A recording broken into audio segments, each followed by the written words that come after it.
जैसे कि last episode में हमने देखा कि जियान ने अब अपनी अलायंस बना ली है और अब जियान क्योंकि प्रमोट होने वाली है इसलिए वो उसे मॉन्स्टर माउंटेन्स में ले जा रहा है। लेकिन रास्ते में उसे अपनी पुरानी दोस्त लिंगर दिखती है जिसे वो बचा लेता है। अंकल का गैंग जियान का धन्यवाद करते हैं।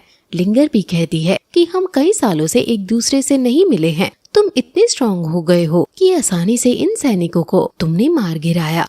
मैंने सुना था कि एम्पायर के अंदर यान अलायंस बनी है और उसके लीडर ने दोजोंग मास्टर को भी हरा दिया था, तो क्या वो तुम थे? ये जानकर वो दोनों हैरान हो जाते हैं और फिर अंकल का गैंग जियान से हेल्प मांगते हैं और कहते हैं कि हम इतने सालों बाद मिले हैं और मुझे ये हेल्प नहीं मांगनी चाहिए, लेकिन अब कोई और चारा नहीं बचा है। हम लोग काफी मुसीबत में हैं। अगर तुम हमारी हेल्प करोगे तो हमारी पूरी क्लैन तुम्हें सर्व करेगी पूरी जिंदगी अपनी। जियान उनको खड़ा करता है और कहता है कि दोस्त ऐसे नहीं करते, मैं तुम्हारी मदद जरूर करूँगा, तुम्हें ये सब करने की जरूरत नहीं है। तुम्हारा दुश्मन कौन है?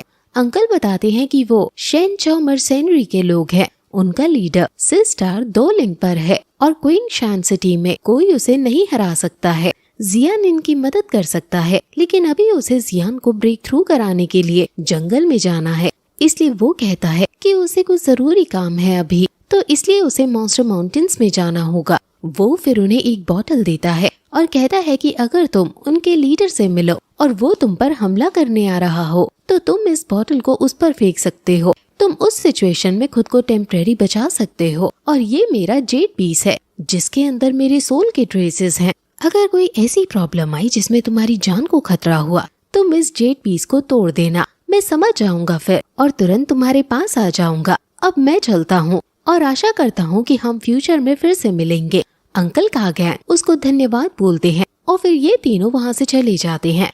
अंकल का गैंग सोचते हैं कि अब जियान की क्या एबिलिटी है, वो हमारी समझ के बाहर है, क्योंकि वो सिर्फ 6 साल में ही इतना ज्यादा स्ट्रॉन्ग हो गया है और इस बार उसने हमें बचा लिया है। इसलिए ये दोनों काफी खुश हैं और ये अपने लोगों को बचाने के लिए फिर तुरंत चले जाते हैं।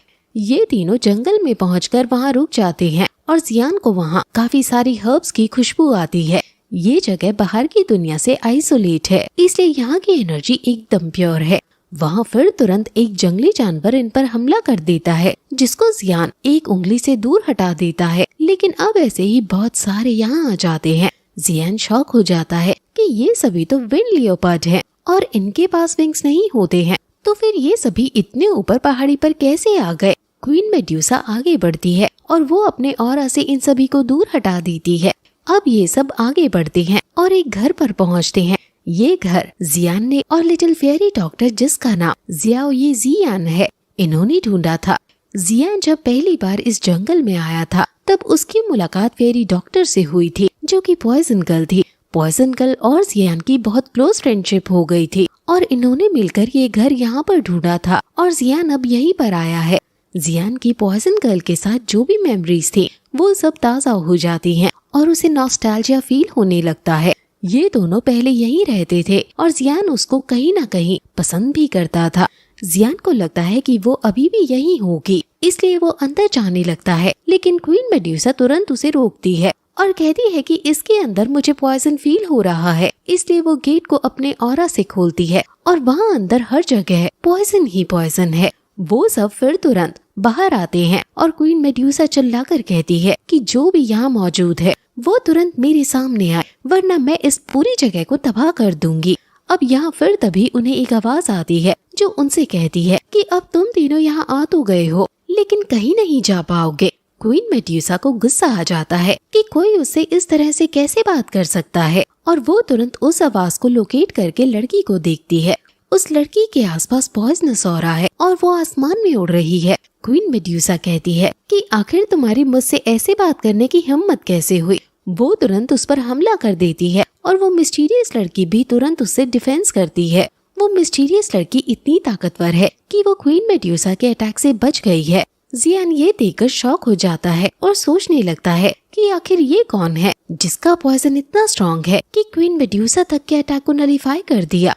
मिस्टीरियस गर्ल कहती है कि 30 सेकंड के अंदर तुम यहाँ से निकल जाओ, वरना तुम तीनों मारे जाओगे। लेकिन क्वीन मेड्यूसा कहती है कि अब तुम हमारी नहीं अपनी सोचो कि तुम जिंदा कैसे बचोगी।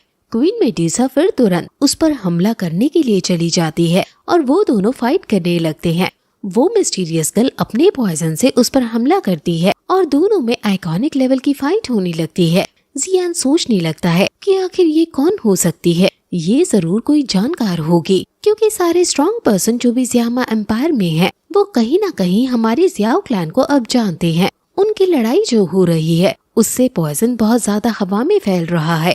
जियान और क्वीन मेडुसा तो बहुत स्ट्रॉन्ग है, जो आसानी से इसे झेल ले रहे हैं, लेकिन जियान इससे इफेक्ट हो रही है और फिर बेहोश होकर गिर जाती है।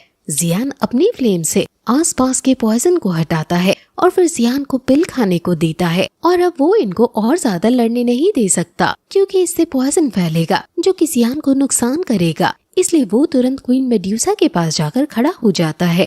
जियान उससे पूछता है कि आखिर तुम कौन हो, क्या पता हम एक दूसरे को जानते हो, अपना इंट्रो क्या तुम दे सकती हो। वो मिस्टीरियस गर्ल जियान को पहचान जाती है और हमें भी पता चल जाता है कि ये पॉइजन गर्ल ही है।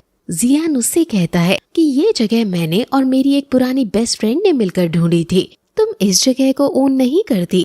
क्वीन मेडुसा जियान से कहती है कि तुम इससे बातें क्यों कर रहे हो, ये लड़की अजीब है, लेकिन मुझे इसको हराना मुश्किल नहीं।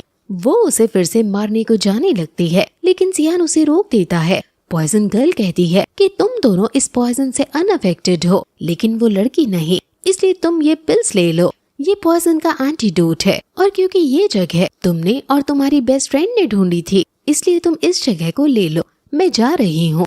ये कहकर वो वहाँ से चली जाती है। जियान इस बोतल को ध्यान से देखता है और वो समझ जाता है कि ऐसी बोतल तो पॉइजन गर्ल के पास होती थी। जियान तुरंत पॉइजन गर्ल के पीछे जाने लगता है। तुम तो पॉइजन गर्ल हो, लेकिन पॉइजन गर्ल उससे नहीं मिलना चाहती और वो भागने लगती है। जियान उसे पकड़ने उसके पीछे जाने लगता है, लेकिन पॉइजन गर्ल मन से उसको अपने पीछे आते देख वहाँ से अपने स्किल्स का यूज करते हुए गायब हो जाती है।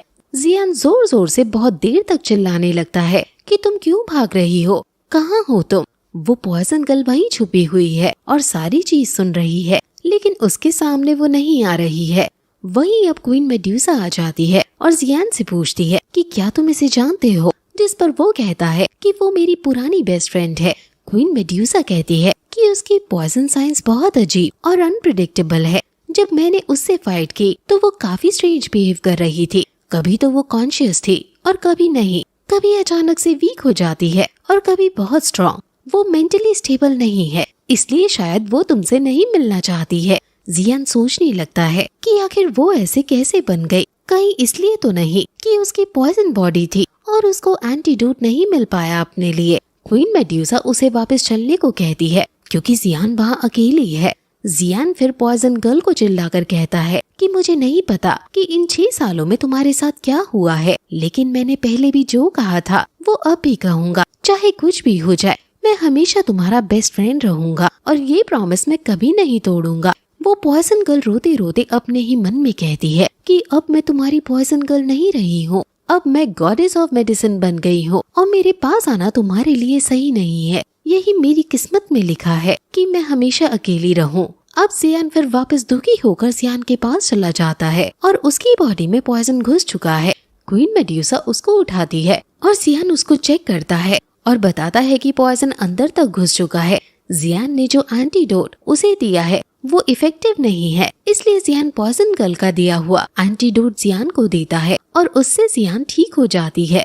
क्वीन मेडुसा खुश हो जाती है और समझ जाती है कि पॉइजन गर्ल एक अच्छी लड़की है। अब जियान को बहुत भूख लगी है, इसलिए क्वीन मेडुसा उसे जंगल में हर्ब्स खिलाने के लिए ले जाने लगती है, लेकिन जियान यहीं रहकर कल्टीवेट करने का डिसाइड करता है। वहाँ काफी सारे जंगल के अंदर बीस्ट हैं, लेकिन क्वीन मेडुसा बहुत आसानी से उन्हें हटाते हुए आगे बढ़ रही है और जो भी हर्ब्स उन्हें दिख रही है वो जियान खा रही है। बड़े से बड़ा जानवर उसके सामने कुछ नहीं है और गुफा की गुफा वो लोग साफ कर जा रहे हैं। जियान एक एक करके बहुत सारे हर्ब्स खा लेती है और फिर तभी उसे ब्रेक थ्रू होने लगता है। क्वीन मेडुसा थोड़ा साइड होकर उसे देखने लगती है और फिर ये एपिसोड यहीं खत्म हो जाता है।